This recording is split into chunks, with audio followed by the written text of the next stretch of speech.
Hey guys, it's Chris with Drop Dice. So I am back again talking about what is Blades in the Dark, and today we're going to talk about our bro, the spider.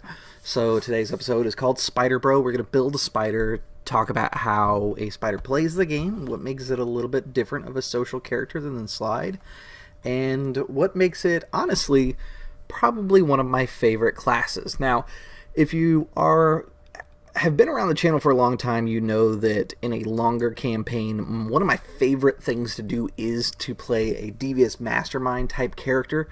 So the spider just fits me like a glove.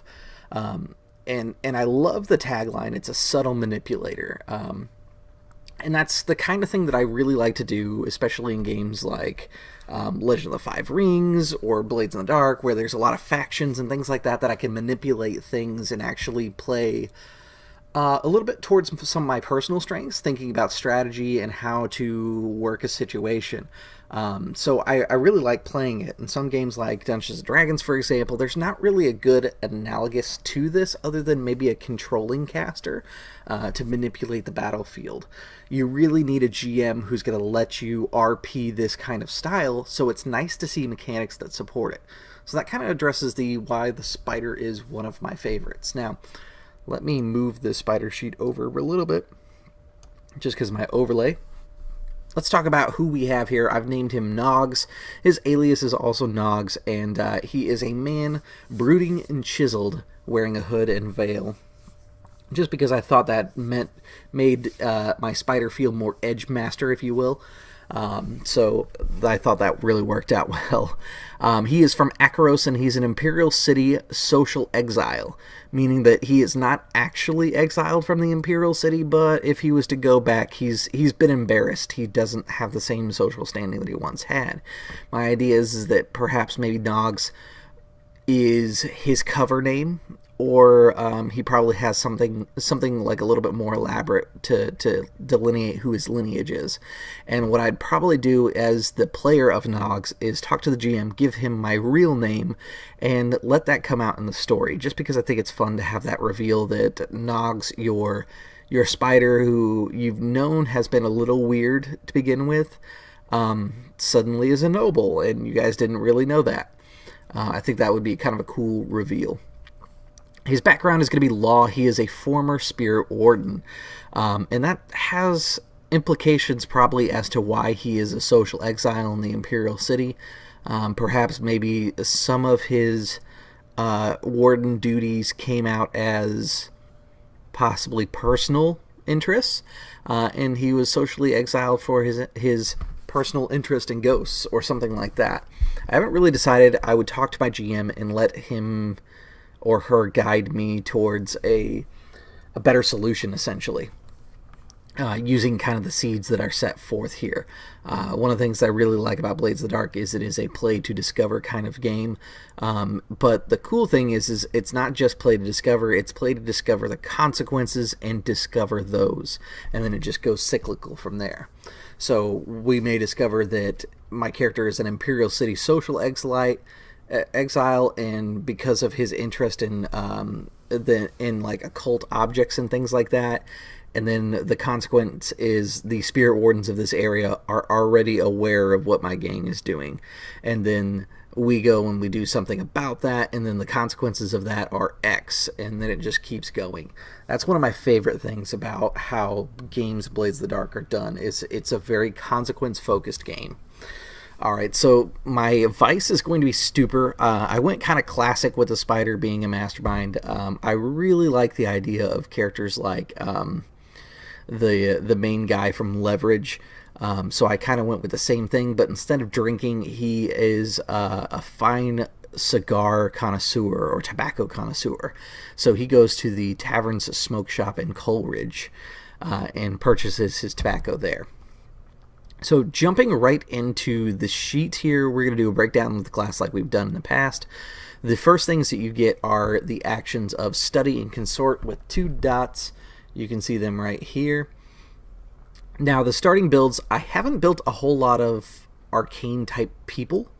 or occult type people inside the game. So what I want to do is I want to build one that maybe has a little bit more attune. Looking at the starting builds, the one that catches my attention is the Arbiter. You get +2 attune, +1 study, and +1 sway, and you get Ghost Contract. Now, Ghost Contract, because like I said, I really like the Spider, is probably one of my favorite ones, but we're going to go down the list just like normal. I am, however, going to fill in the dots because the other options here, they're neat, but they're not quite what I'm shooting for. So we need 2 in attune, 1 in study, and 1 in sway. So 1 in study, 2 in attune, and 1 in sway. So just double check that. That's 2, 4, 6, and 7. Good. Moving forward, let's take a look at the abilities next. So special abilities, you have Foresight. This one's really cool. If you've watched the It Me JP playthrough, Foresight is what Miss Catabie starts with. Basically, 2 times per score, you can assist a teammate without paying stress. Describe how you prepared for this. I really like this because it allows the Spider, it's like the basic move of the Spider, if you will. It's how you help things. You plan for this situation so that your teammate has just the right tool or something like that. It's pretty neat. Next is Calculating, which is due to your careful planning during downtime, you may give yourself or another crew member +1 downtime activity. Again, this goes back to the idea that you are constantly moving things around and making things happen. So an extra downtime ability is really cool when you're not at war, but it becomes awesome when you are at war, because then during the war you typically get 1 downtime instead of 2. This would allow you to be able to get 2 instead, even during war, and 3 when you're out of war, which could be very, very useful, because the biggest problem with war is the fact that you get 1 for free and then you have to pay for all your other downtimes. Healing becomes taxing, and you have to decide, do you need to heal right now or do you want to take care of something else? And it's hard to make those choices sometimes, and that's kind of the cost of war in Duskfall. But this allows you to kind of get around that. Remember, all these special abilities are unique circumstances to break the rules. Next is going to be Connected. During downtime, you get +1 result level when you acquire asset or reduce heat. So we haven't really gotten too much into the heat wanted level stuff yet. We'll talk about that during a crew. But essentially, heat you can manipulate and reduce when you get done with a mission. However, once you get a wanted level, you're stuck. So being more effective at reducing heat is a solid way to go. The other thing here is that +1 result level when acquiring an asset. Think about, like, if you need a special magic sword to kill a ghost, that would be acquiring an asset. And to get a +1 level means that, remember, that bumping of a result of 1 to 3 becomes a 4 to 5, 4 to 5 becomes a 6 becomes a critical.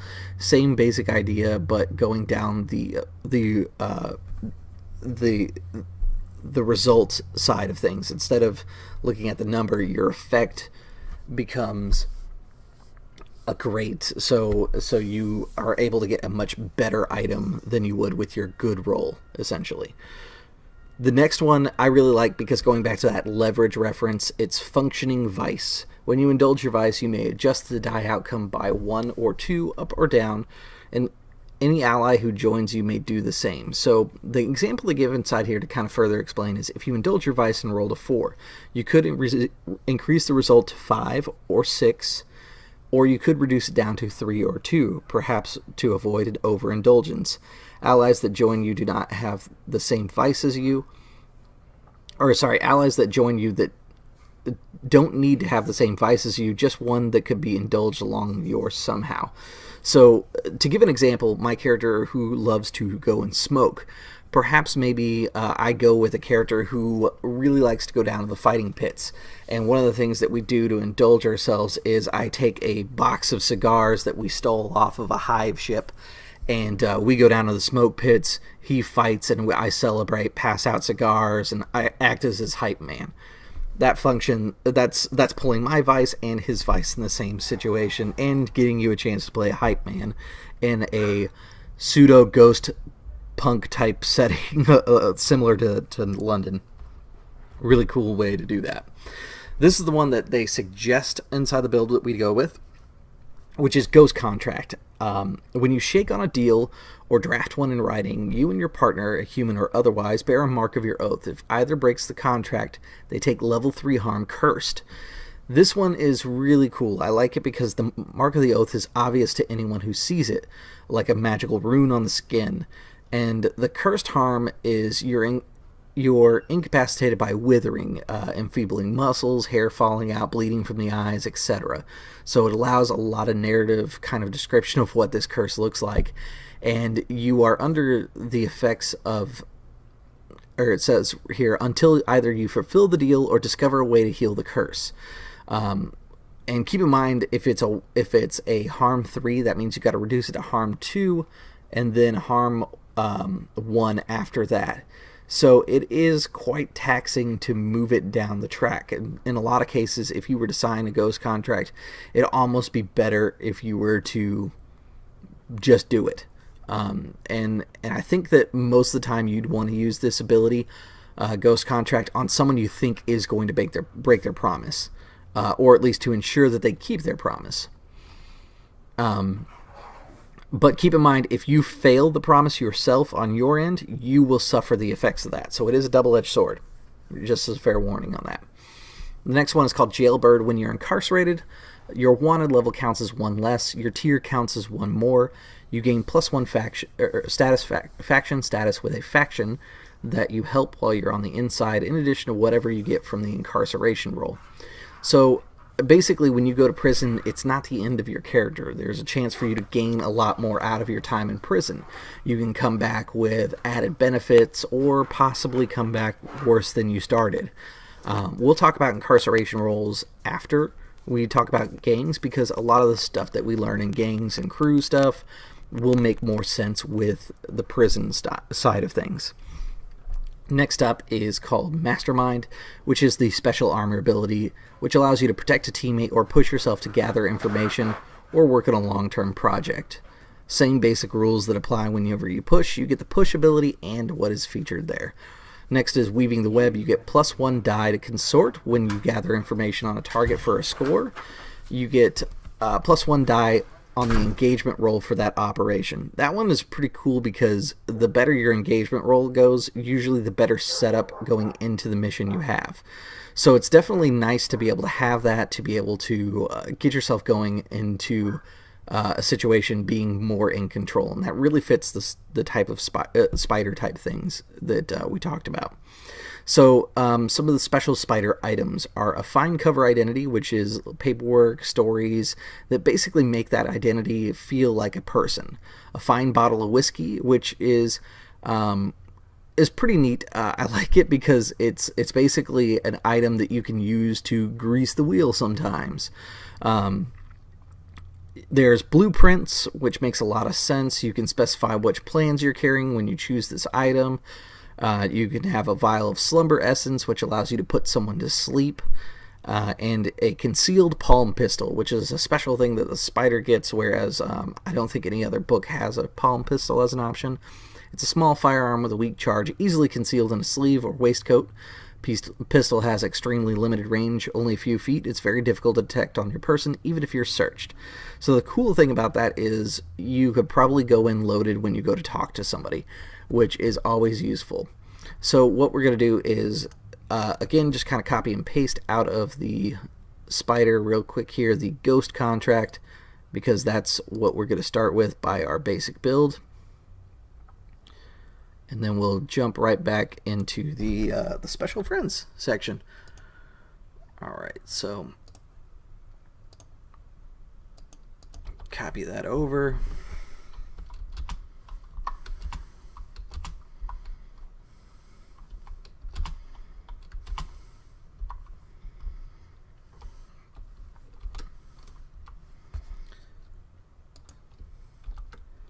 And one of the things that we were talking about with John Harper had taken a look at the video, he mentioned that there was a cog here on the sheet. So if I remember we were talking about the different abilities, and one of them was to gain an extra stress bar for my hound character. If I wanted to, I could go to this cog and it will allow me to take an extra stress box, show another stress box here, and I can turn on a couple different things inside here, which is actually pretty neat. Going through here, we could also change to show how to make hulls and vampire strictures and stuff like that.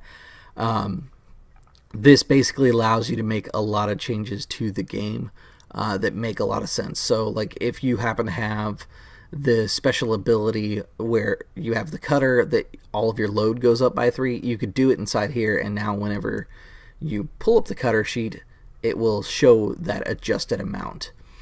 And this is kind of a breakdown of all the sheets, so that's definitely cool here. And then, oh, I didn't realize that. So if you are on your character sheet, instead of copying and pasting your friends, what you could do is instead go to add friends and contacts here. So because we are talking about a spider, let's go over to that. Once I click on add friends or contacts, let me close this out real quick. It's going to show all of them. Because I did a let me modify this list. Because I did a cutter first, it's showing me a bunch of the ones for the cutter, and done. So now that I clicked on that, it's actually populated my spider ability, so I don't have to look at the book. I have them already inside there. That's actually really clever. I like that. So I could go with Salia, the information broker, Angus, the master architect, Jenna, the servant, Riven, the chemist, or Jaren, a blackcoat archivist. I like Salia mainly because I've been watching the It Me JP game. There's some cool stuff with her that I won't ruin. If you're not watching, you should definitely watch it because she becomes important. But I think what I'm going to do is go with the Master Architect for the same reason that my lurk had the person who was building locks and things like that to defeat me. Angus, the Master Architect, probably doesn't like me stealing his plans, that sort of thing. So that is basically what it is. Now let's talk about that special XP advancement. You address a challenge with calculation or conspiracy. Again, matching kind of the idea of who the spider is. As far as what gangs would benefit from a spider, the short answer is everyone. Because you are a mastermind, you can benefit every single one of the gangs that are out there. There are some gangs that, of course, you would be even more valuable, but every single one of them would make a lot of sense. Now, the most valuable ones that I could see a spider really, really working like exceptionally well with would be probably something along the lines of smugglers, because a lot of your jobs are going to involve transport, deciding on pathways, and a lot of prep stuff that's coming up. And the spider will allow you to kind of get around some of those issues that present themselves. I would also think that assassins, like in the case of the bloodletters, would work really well with a spider as well. So in a nutshell, the spider is, once again, your devious mastermind who's plotting, planning, and saving your butt when it's on fire. We wanted to talk about the main differences between the slide and the spider, and I think kind of going through the special abilities, it makes it clear. But the big thing is the slide is your on-the-spot con man. Your spider is a person who does a lot of social things and manipulates the scenes, but does so behind the scenes. The name Spider is obviously probably a pull from Game of Thrones. The character of the spider is a spider for Game of Thrones. So when you think about that character is social and out there, and people know who he is, and they don't trust him because they know what he is. That's how I see a lot of spiders inside Blades in the Dark playing. Once they kind of get found out as the spider, they have to play the game at that point. They have to be social. They have to be aware of what is going on, and they have to be able to use their spies and things like that. If I was a spy, or if I was playing a spider, one of the things that I'd like to play up from the Game of Thrones reference would be the fact that, like, I have spies inside the city. So maybe when I do my planning stuff and I give my bonus die to one of my allies without paying stress, maybe that is through like a spy network handing off notes, or prepping a scene where I do some face-to-face contact with the person that we're going to be interacting with later, and basically planting a lie. Something like that. A lot of the slide is more in the moment, adjusting the things, being able to lie to people and manipulate the person, not necessarily the scene, whereas the spider manipulates the scene, and that's where those two kind of separate themselves mostly. Now, you could dip into either one of those. There are a lot of good slide abilities that would work well with the spider, but because this character I'm interested in playing more of an occult spider, I would probably dip into Whisper, which is our next and final playbook. Then we'll jump into the different crew books and talk about modes of play, because each crew has different types of modes of play, things that might be more important to them that we'll talk about individually, and then we'll talk about prison after that. And then we'll go back into more of the mechanics now that we have a baseline of what basically the game does, and we'll talk a little bit about things like those complications that we discussed earlier in this video. As always, guys, I'm going to mention two channels for you. Today we're going to talk about Encounter Roleplay, who has a pretty good, just a shorter series on there. It uses some of the beta rules, but the game itself is entertaining to watch. And then I would also check out Yo Fuzz. Yo Fuzz has a very good interface inside his videos, and the game is pretty entertaining. At some points it can be a little bit slower just to kind of get started, but that's mainly because, just like me, they're trying to figure out the rules. So when you watch, they're good to learn the rules with. Kind of like Get Me JP, they talk out the rules so that you learn them as you're watching. So I would recommend that. With that said, guys, as always, share, comment, like, subscribe, and I will see you at the gaming table.